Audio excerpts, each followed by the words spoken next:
Recorrente Fazenda interessado ASTET, relatora doutora Tatiana. Esperar a patrona entrar, doutora Liliane. Doutora Conselho, não tem nenhuma ostentação da Fazenda no Candido aqui, é isso mesmo? Não, tem não, doutor Rodrigo. Em vez de ficar perguntando toda hora, eu vou perguntar de uma vez só.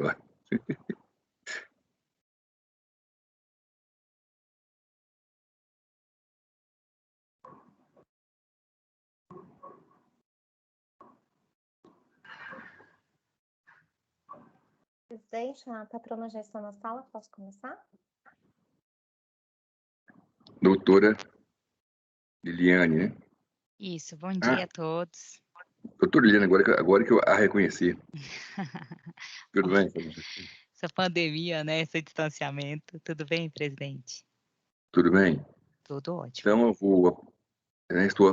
vou apregoar o julgamento, que é o item 33, recorrente Fazenda Nacional e interessado ASTET, relatoria da doutora Tatiana, que vai fazer a leitura do relatório. Depois a senhora tem 15 minutos. Doutora Tatiana com a palavra. Trata-se de que eu estou adequando aqui, tá?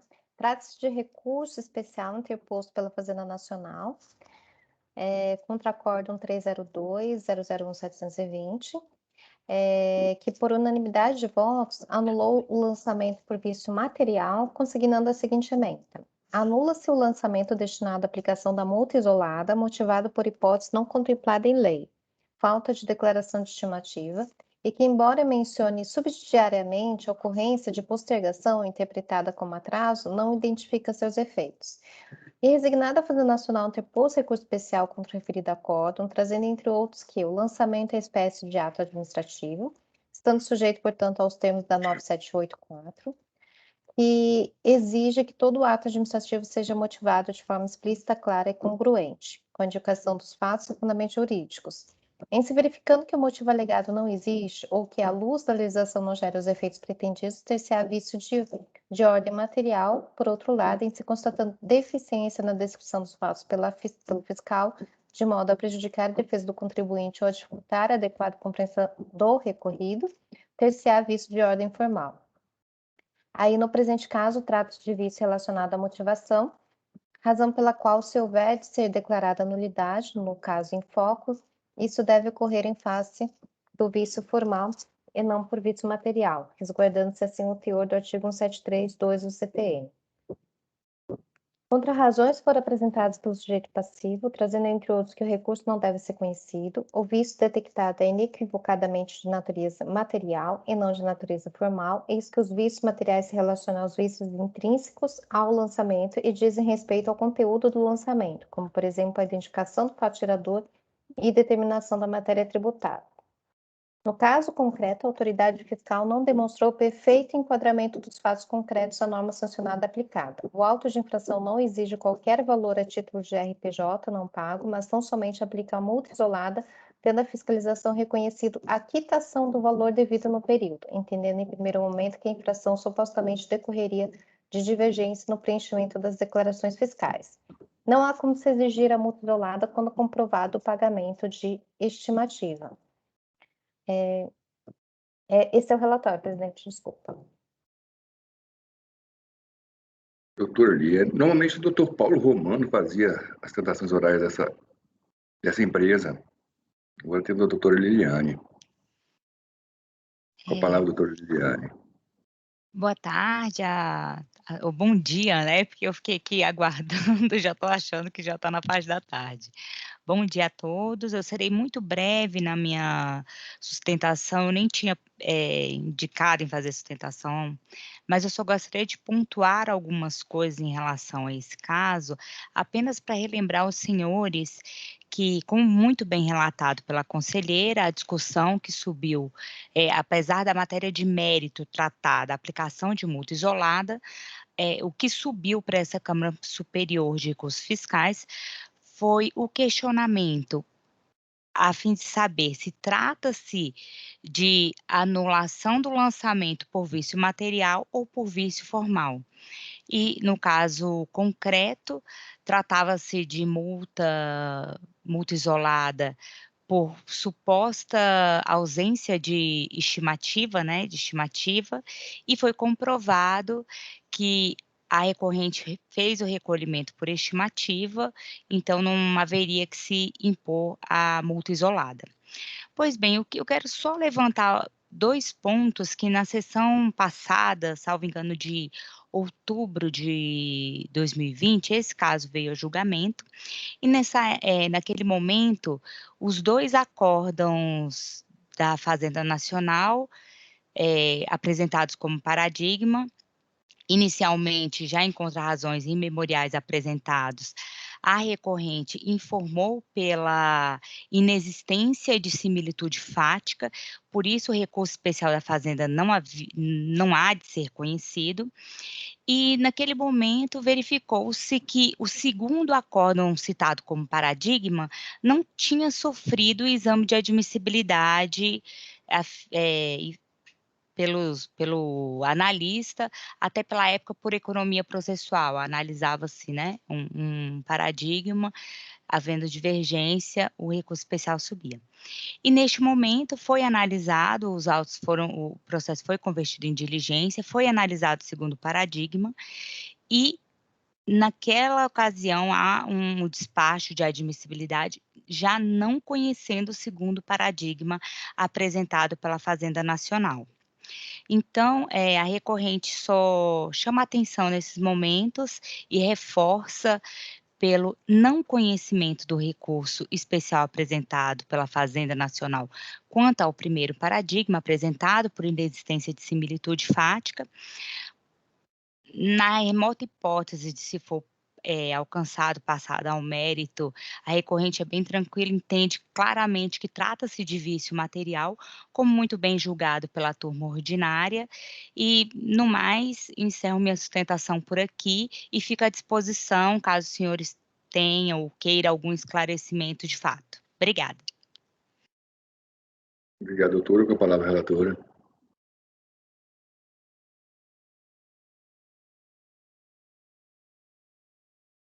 Desculpa, estava no mudo.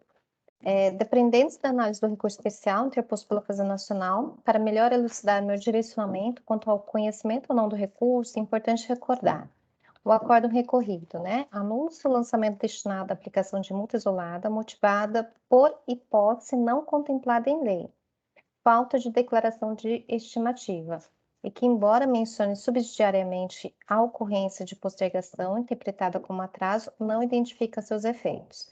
Então, o que acontece? No primeiro momento, a autoridade fiscal diz que a infração constatada corresponderia à insuficiência de declaração de valores de IR e CS por estimativa, na DCTF, e depois consigna que a multa está sendo aplicada em razão da postergação de IR e CS. Já no auto de infração, a autoridade lançadora consigna que foram constatadas divergências entre os valores declarados e os valores escriturados, gerando falta de pagamento do IRPJ, incidente sobre a base de cálculo estimada em função da receita bruta e acréscimos ou balanços de suspensão ou redução. Caso a hipótese fosse a falta de pagamento de estimativa de IRPJ devida em dezembro, a autoridade lançadora deveria ter abordado sua repercussão no ajuste anual do período. Então, tiveram várias mudanças aí no meio do caminho, né?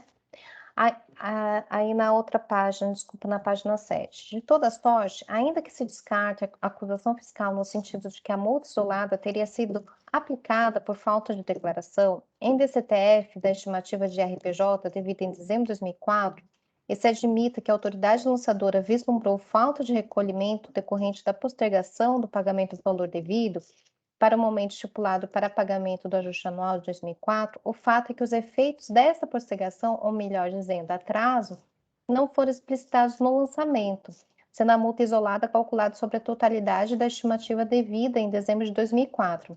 Impossível, assim, refutar as alegações da recorrente de que o recolhimento promovido posteriormente teria contemplado os acréscimos previstos na legislação.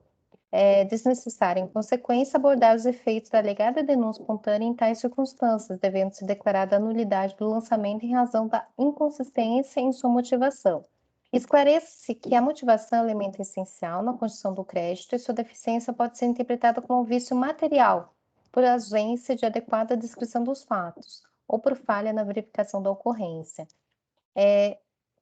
Depois de tudo isso aqui, o fato, porém, é que em ambos os casos, depois da lavratura do auto de infração, não é mais possível a sua cumprimentação, porque é ausente uma das hipóteses previstas no artigo 41 do Decreto 7574, ou mesmo a sua nova Constituição, por se tratar de mero vício formal, e sim vício material, insuscetível de retificação mediante nova formalização do lançamento. E eu não coloquei aqui, mas assim, tem uma parte do voto que fala que realmente houve, depois foi atestado realmente o pagamento, né, da própria estimativa que está sendo apontada aqui a falta. O acórdão 2302-01621, indicado como paradigma, fala o seguinte, que o lançamento deve discriminar os fatos geradores das contribuições previdenciárias de forma clara e precisa, sob pena de nulidade. O artigo 142 não deixa dúvidas de que a motivação se refere à verificação pelo agente fiscal da ocorrência do fato gerador. A falta de evidenciação do fato gerador implica na nulidade do lançamento por vício formal. E aí o acórdão 20309-332 fala que é imprecisa a descrição dos fatos pela falta de motivação do ato administrativo, né? Macula o lançamento de vício insanável, né? Tornando nula a respectiva Constituição. Dependendo da leitura dos arestos recorridos, indicado como paradigma, é importante mencionar que as situações fáticas são, por evidente, diferentes em relação ao acordo recorrido. Nos arestos paradigmas, não houve confusão e mudanças dos fatos geradores, tampouco dúvidas se os fatos geradores da penalidade efetivamente ocorreram, como é o caso do presente caso, onde se lançou multa por falta de uma estimativa que, posteriormente, a própria autoridade constatou ter sido feito o pagamento. Nos acordos indicados como paradigmas, houve mera falha na motivação, com deficiência na descrição dos fatos e na descrição do fato gerador. Recorde-se que o acordo recorrido, a autoridade fiscal tratou a infração como insuficiência de declaração de valores de IRCS por estimativa na DCTF e depois consignou que a multa está sendo aplicada em razão da postergação de R e CSLL. Já no auto de infração, a autoridade lançadora consignou que foram constatadas divergências entre os valores declarados e os valores escriturados, gerando falta de pagamento do IRPJ, né? Incidente sobre a base de cálculo estimada e tal. E aí eu até vou colocar aqui que depois, né, foi constatada o pagamento. Foi constatado, né, depois foi constatado o pagamento. Então, sendo assim, não há como se conhecer o recurso especial interposto pela Fazenda Nacional. Então, esse é o meu voto, presidente.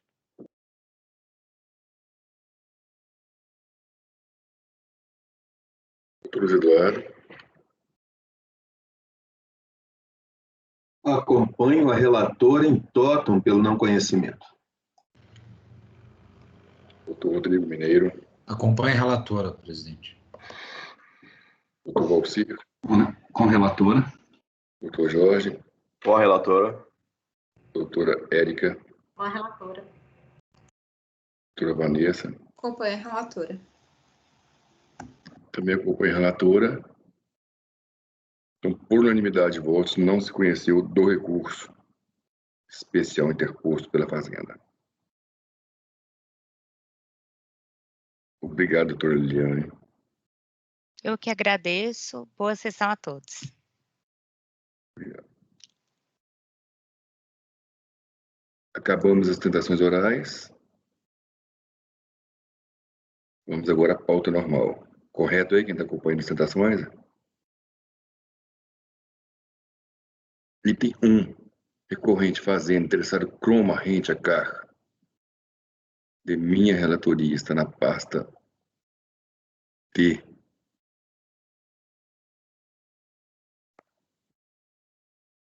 Cadê ele aqui na pasta T?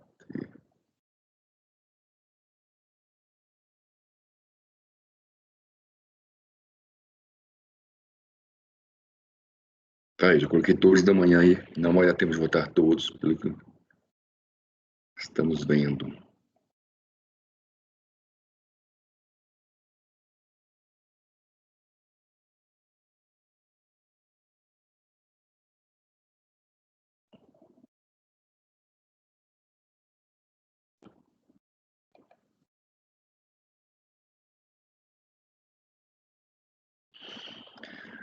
Relatório é um processo simples. Relatório. Trata-se de recurso especial interposto pela Fazenda em face do acórdão 18.03.001578, de 7/11/2012, integrado pelo acórdão de embargos. O acórdão foi emendado. Aí transcreva a emenda.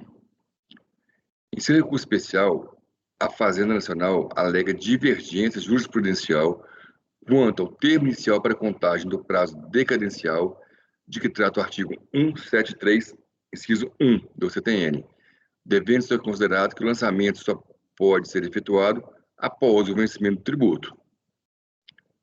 Para comprovar a divergência, indicou os paradigmas 24, 01, 01759, 1402, 001, 849.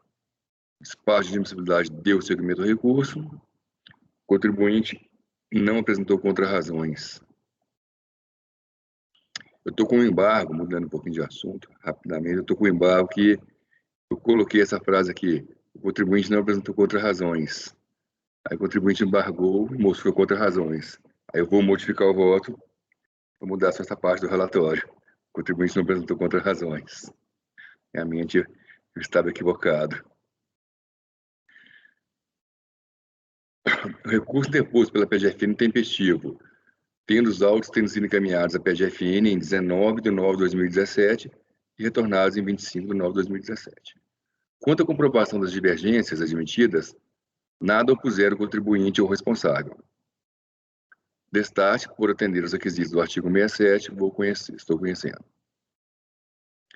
O acórdão recorrido aplicou o prazo decadencial previsto no artigo 173.1, analisando a decadência de RPJ relativa ao quarto trimestre de 2003, na apuração pelo lucro arbitrado, conforme certo abaixo. Assim, por entender que a recorrente empregou de artifícios para ocultar da fiscalização a sua contabilidade fiscal, aplico a regra do artigo 173.1 do CTN, na qual o prazo para contagem da decadência para a constituição do crédito tributário passa a ser do exercício seguinte que poderia ser feita. Em se tratando de apuração trimestral, cujos períodos em apreço que se segue 1/10/2003 a 31/12/2003, 1/1/2004 a 30/3/2004, a contagem do prazo decadencial do quarto trimestre do ano calendário 2003 inicia-se em 1/1/2004.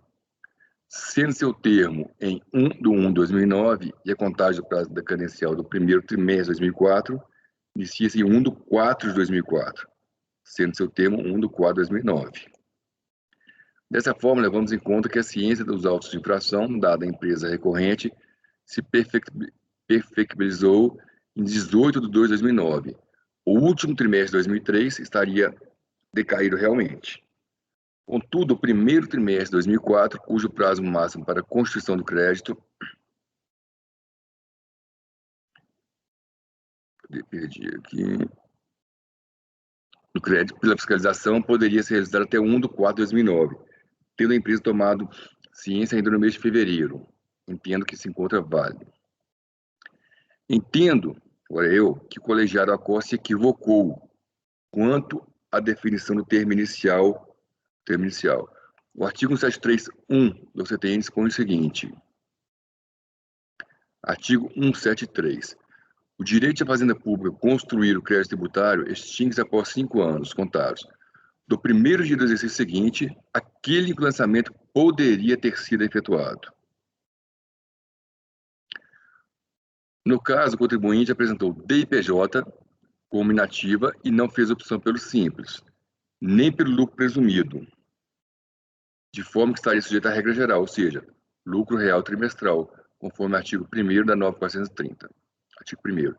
A partir do ano calendário de 1997, o imposto de renda das pessoas jurídicas será determinado com base no lucro real, presumido ou arbitrado, por períodos de apuração trimestrais, encerrados nos dias 31 de março, 30 de junho, 30 de setembro e 31 de dezembro de cada ano calendário, observada a legislação vigente com as alterações em lei. O vencimento da apuração trimestral ocorre no último dia útil do mês seguinte ao trimestre, conforme o artigo 5º da Lei 9.430. Aí, artigo 5º. O imposto de renda devido, apurado na forma do artigo 1º, será pago em cota única, até o último dia útil do mês subsequente ao encerramento do período de apuração. No caso, o período de apuração em discussão é o 4º trimestre de 2003, 1 do 10 a 31 do 12, cujo prazo de vencimento seria 30 de 1 de 2004. Assim, antes do vencimento do tributo, não é possível efetuar o lançamento de ofício, já que ainda não há tributo vencido. Após 30 de 1 de 2004, o lançamento de ofício já poderia ser efetuado, sendo que o primeiro dia do exercício seguinte é 1º de 1 de 2005 e o tempo final 31 de 2 de 2009. Como assim esse lançamento ocorreu em 18 de 2 de 2009, não houve decadência do direito de lançamento relativo ao 4º trimestre de 2003. Diante do exposto, voto por dar provimento ao recurso especial interposto pela Fazenda. É a primeira vez que eu pego esse de lucro real, mas é bem semelhante àquele nosso, de ano calendário, que se encerra 31 de 12 de 2010, por exemplo. O primeiro dia desse seguinte que poderia ter sido lançado, ele poderia ter sido lançado em janeiro. Você não pode lançar o tributo antes do vencimento. A lógica é a mesma, só que agora eu adaptei para lucro real. Doutor Luiz. Presidente, em que pese eu concordar no mérito com o senhor, é claro, isso aqui é uma questão de processo. Olha só, a gente não tem conhecido de recursos quando não há interesse processual, quando a decisão não aproveitaria o recorrente. Nesse caso, ele já teve a decadência rejeitada e não mudaria a decisão recorrida. Não, tem um pedaço que ficou, quer ver? Não. Ele afastou a preliminar completamente da decadência, porque o lançamento foi em fevereiro, ciência em fevereiro, estaria dentro do prazo calculado equivocadamente por eles. Então, afastou a decadência. E aí, se eu der provimento, eu vou afastar o quê? Não afasto nada. É aquela chamada discussão somente para garantir a tese. Isso a gente não tem conhecido, presidente. Então, eu estou levantando aqui, antes de votar, para a gente fazer discussão, porque eu vi que o doutor Rodrigo Mineiro também pediu a palavra. Muitas vezes a gente viu recursos só para discutir tese. Como não aproveitava, a gente não conhecia.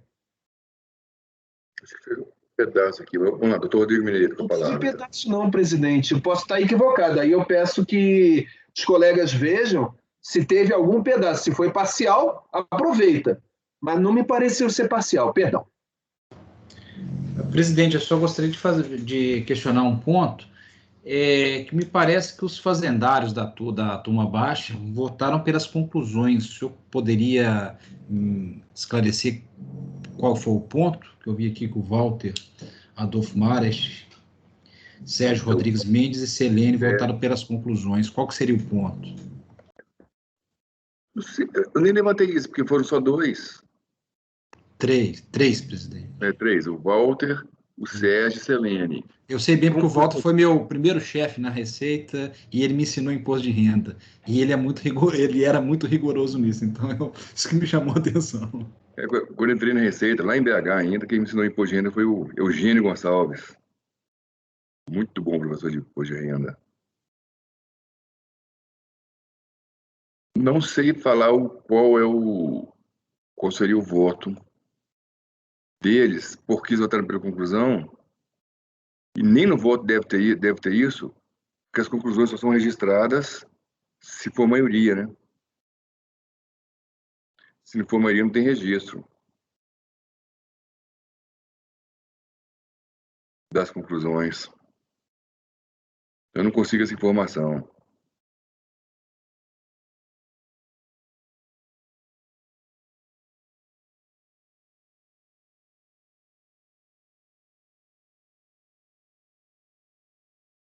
E ninguém vai conseguir essa informação, nem se a gente for nos votos.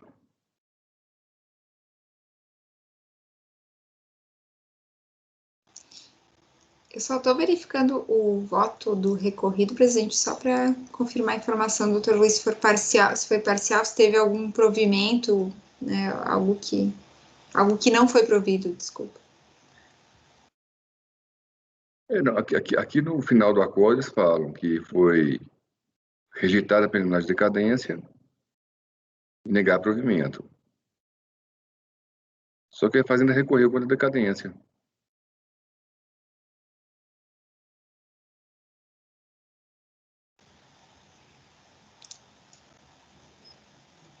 Mas negou provimento com relação à preliminar de decadência do recurso do sujeito passivo, né? No acórdão recorrido. Voluntário, é. Ah, entendi. Por isso, então, a dúvida. Que, em tese, quem teria legitimidade seria o sujeito passivo e não a Fazenda. Deixa eu olhar aqui. Foi essa a minha colocação, doutora Vanessa. A senhora pegou o ponto.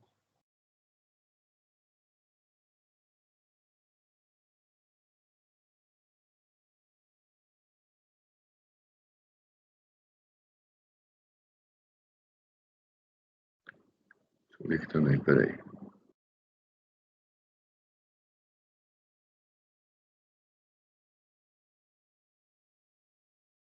Desculpa, tem um acórdão de embargos que eu vou ler a última parte, tá?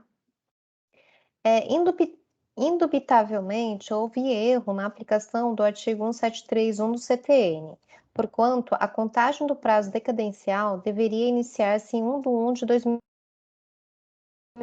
O voto condutor adotou interpretação equivocada, segundo a qual o sentido normativo que deflui do referido dispositivo do Código é conducente à data 1/1/04, para fixação do dias a qual do prazo decadencial no caso concreto. Isso porque essa data é a que corresponde, de acordo com o voto condutor, ressalte-se, ao primeiro dia do exercício seguinte. Sendo assim, por essa perspectiva, o lançamento de ofício deveria ter sido efetuado até o dia 1/1/2009. Portanto, em linha de coerência com a interpretação adotada, o voto termina com a proposta de provimento parcial para acatar a decadência do lançamento, em relação ao quarto trimestre de 2004, considerando que o ato estatal em referência foi efetivado em 18/2/2009. Perfeito. Então, presidente, eu peço que seja relatado o acórdão integrativo em embargos, que aí sim nasce o interesse recursal da Fazenda, e aí eu acompanho o senhor no conhecimento e no mérito. É como... Luiz, o segundo parágrafo desse acórdão já vem com a integração dos embargos, está aqui, ó. Segundo parágrafo do autorização da empresa recorrente perfeccionou no dia 18/2/2009, o último trimestre de 2003 estaria realmente decaído. Contudo, o primeiro semestre de 2004, cujo prazo máximo para a constituição do crédito poderia ser realizado até o 1/4/2009. Tendo a empresa tomado ciência ainda no mês de fevereiro, entendo que se encontra válido. Sim, mas o dispositivo da decisão ficou negar provimento, por isso que eu acho que, né? Isso, o dispositivo ficou negar provimento. Porque eu Isso, por copiei isso que eu acho exatamente que entrou o embargo, presidente. lá no relatório. Mas no voto, eu já coloquei a parte integrada. Vê se é isso mesmo, Luiz, confirme aí. Dessa forma,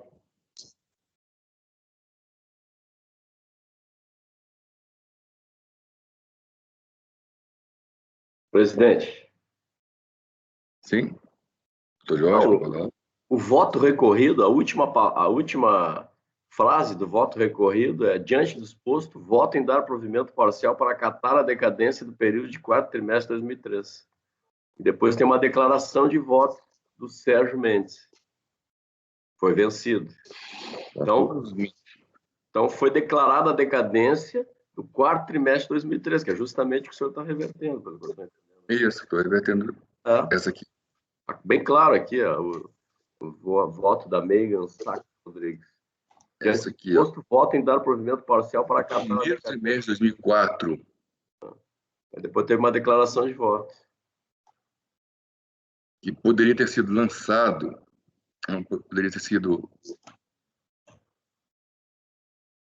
O crédito poderia se realizar até 1/4/2009.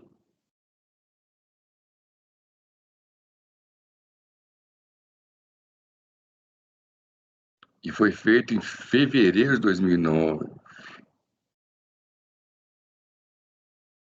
É exatamente o seu voto. O senhor está enfrentando a parte do 4º trimestre de 2003. Né? O último parágrafo coloca bem isso aí. Presidente, o voto, eu não tenho nada a acrescentar no voto. Eu acompanho o senhor, o entendimento é esse. A questão é, no relatório, não tinha ficado clara a questão de que houve um provimento parcial. Pelo que está relatado, parece que foi negado o provimento total. Só isso. E aí a referência a um embargo não existe no relatório.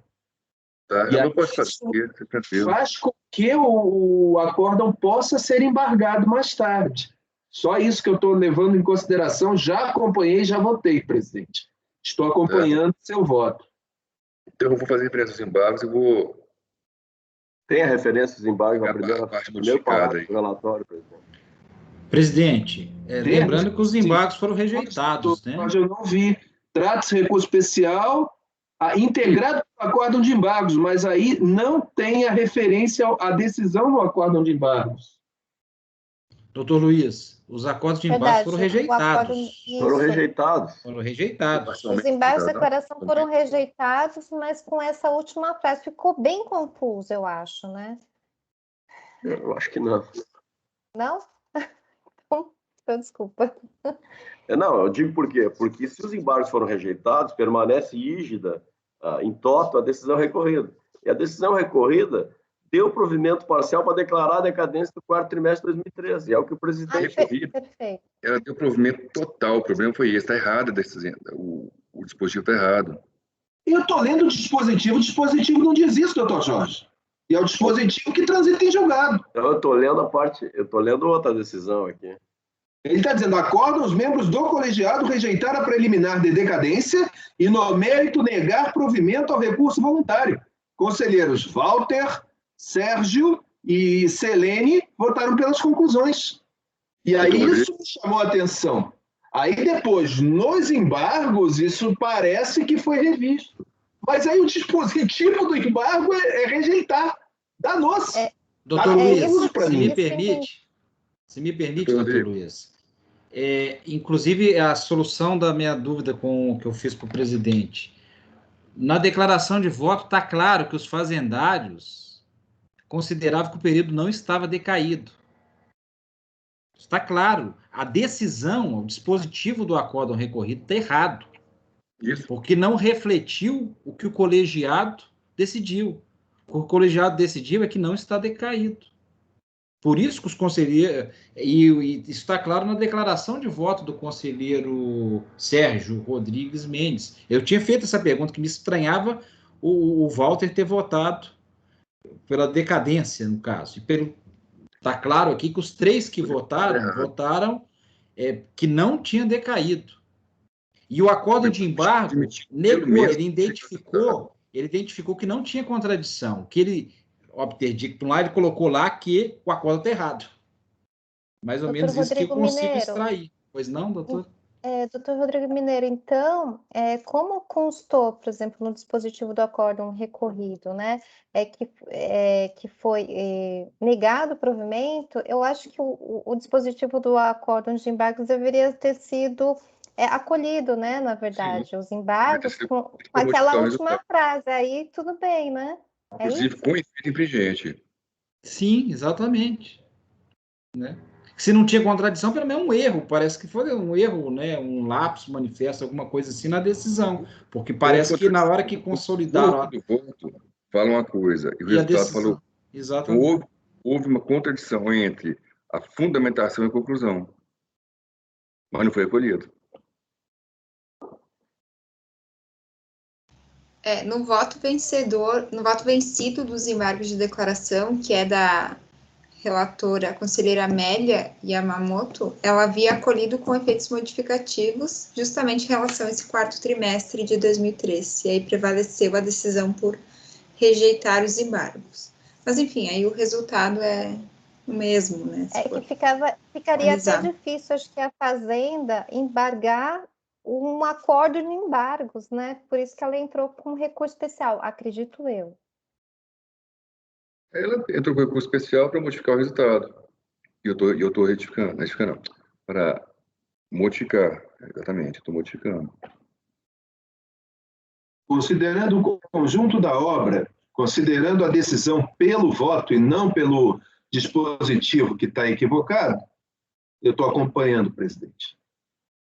Vamos consertar o problema e fazer com que o entendimento seja esclarecido. Não se trata aqui somente de uma situação em que a Fazenda quer defender uma tese. Aqui a gente teria problema na execução. Então, tem interesse. Eu acompanho. Ele sempre vai ter 2 meses a mais para lançar. A tese da Fazenda que tem 2 meses a mais. E a tese do contribuinte que é o encerramento. Doutora Tatiana? Presidente, eu entendi que realmente a Fazenda, ela até ficou numa situação, né, ruim, porque, na verdade, o entendimento foi favorável à Fazenda. O problema acho que teve um equívoco aí no dispositivo, né? Então, eu acompanho o relator, presidente. Foi parcialmente favorável. Sim, acompanho o relator. Rodrigo Mineiro. Com o relator, presidente. Doutor Valcir. Com o relator. Doutor Jorge. Acompanho o relator, presidente. Talvez eu sugeriria que o senhor fizesse menção a essa discrepância do acordo aí entre o voto que define, é o voto que define, aquela parte lá é uma parte de ata, né? Mas acompanhe, fica a seu critério. Veio errado, infelizmente aconteceu de vir errado. Aí se eu modificar, talvez eu estaria provendo monocraticamente os embargos. Eu falar que está errado. Seria só uma citação de fato, né? Porque é um fato, né? Doutora Érica. Com o relator, presidente. Doutora Vanessa. Acompanho o relator, presidente. Aqui, pelo que eu depreendi, a gente está só corrigindo a contagem, né? Não mudando nem dispositivo, nada, só corrigindo a forma de contagem desse prazo. Acompanho o relator. Então, por unanimidade de votos, deu-se provimento ao recurso especial interposto pela Fazenda. Com isso, quantos ficaram para trás, doutor Érico? Um monte, né? Só meu ficaram uns 20.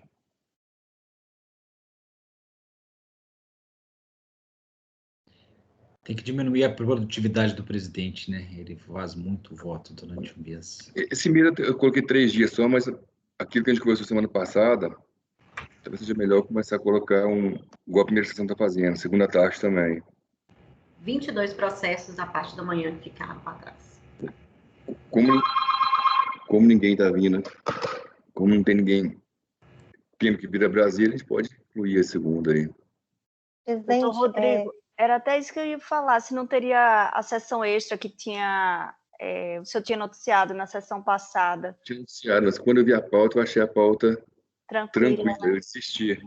Não está tão tranquilo quanto eu imaginei. Tá, Eu joia. olhei a foto e falei, vou desistir. Aí eu mandei uma mensagem lá. Fica para o mês que vem, fica para o outro, não tem problema. A gente vai se adaptar, gente. A gente vai se adaptar a esse modus operandi e vai ganhar velocidade, sim. Tem que lembrar que saiu o Andrade, entrou o doutor Rodrigo Mineiro, é um momento de adaptação, estamos numa ferramenta nova, tudo vai dar certo, vai melhorar. Doutor Luiz, eu acho que especialmente o reflexo disso são os processos do mês passado de 36 milhões que entraram. Então, como nós não julgamos mês passado, aí vamos empurrando para frente. Quando isso aí for resolvido... O reflexo é os processos de 16 milhões e os processos de RPJ. Porque quando a matéria só da terceira sessão, todo mundo sabia como é que todo mundo pensava, já ia mais ou menos automático. Verdade. Eu estou preocupada com o almoço da Patrícia. Desculpa. Gente, mas nada impede que mês que vem a gente comece segunda tarde. Perfeito. Isso. Presidente, a gente não vai a lugar nenhum, estamos em casa. A hora que o senhor mandar, a gente está aqui. Tá bom, então vamos encerrar a sessão dessa manhã. Sim, senhor. Patrícia pode interromper a gravação.